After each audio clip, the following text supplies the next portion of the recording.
성령이 우리를 진리 가운데로 인도하신다. 성령께서 직접적으로 우리에게 음성을 들려주시는 경우도 있고요. 하나님 말씀을 기억나게 하시고 꿈이나 환상도 있을 수 있어요. 내 안에 주신 평안도 성령의 진리가 인도하시는 거예요. 도저히 평안할 수 없을 때 평안을 주시는 분이 바로 성령님이십니다. 또 환경을 통해서 여러 가지 시련과 어려움, 수많은 일들을 통해서 성령께서 나를 진리 가운데 인도하고 계시는구나 라는 것을 깨닫게 됩니다. 그 다음에 성령은 우리를 위로하고 도우시는 분이기도 합니다. 우리의 연약함을 도우시고 또 우리를 위해 친히 간구하신다.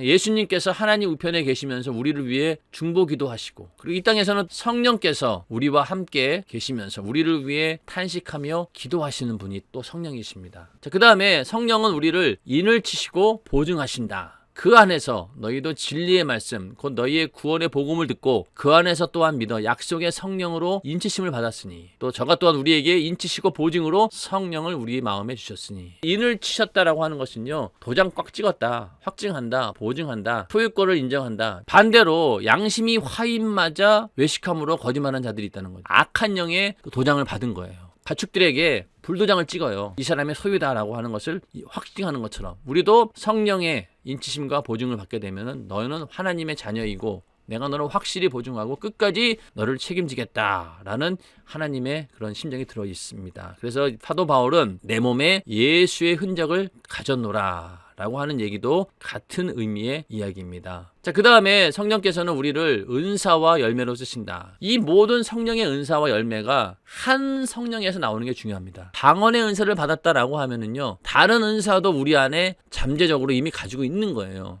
그 지혜의 말씀, 지식의 말씀, 이런 믿음의 은사는요, 드러나지는 않아요. 근데 우리는 자꾸만 은사 중에서도 남에게 드러내고, 저 사람 신령한 사람이야 라고 그런 소리 들으려는 은사들을 은연중에 추구합니다. 내가 하나님 말씀을 듣고 깨닫게 되고, 내가 어느 날 전도하러 갔는데 생각지도 않은 지혜가 막 떠오르는 거예요. 그러면 그게 바로 지혜의 말씀, 성령께서 은사를 주신 겁니다. 또 지식도 전혀 없는데 대표 기도 시키면은 목회자보다 잘하시는 그런 분이 있어요. 그런 게 내 안에 있다라고 하면은 나는 이미 그런 지식의 말씀의 은사, 지혜의 말씀의 은사를 받은 겁니다. 성령의 역사의 그런 완성은 우리를 끊임없이 성결케 하는데, 그러면서 나타나는 열매가 내 안에 나타나야 되는 거예요.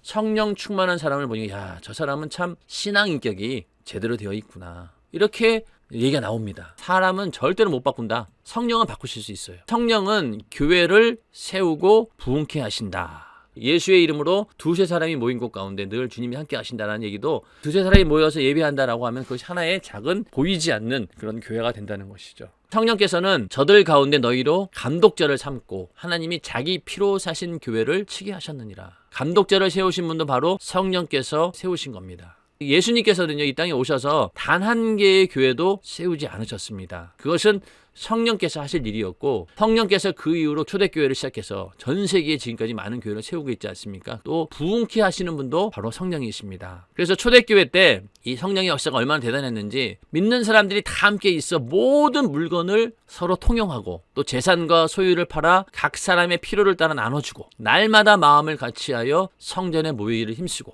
집에서 떡을 떼며 기쁨과 순전한 마음으로 음식을 먹고 하나님을 찬미하며 또 온 백성에게 칭송을 받으니 주께서 구원받는 사람을 날마다 더하게 하시니라.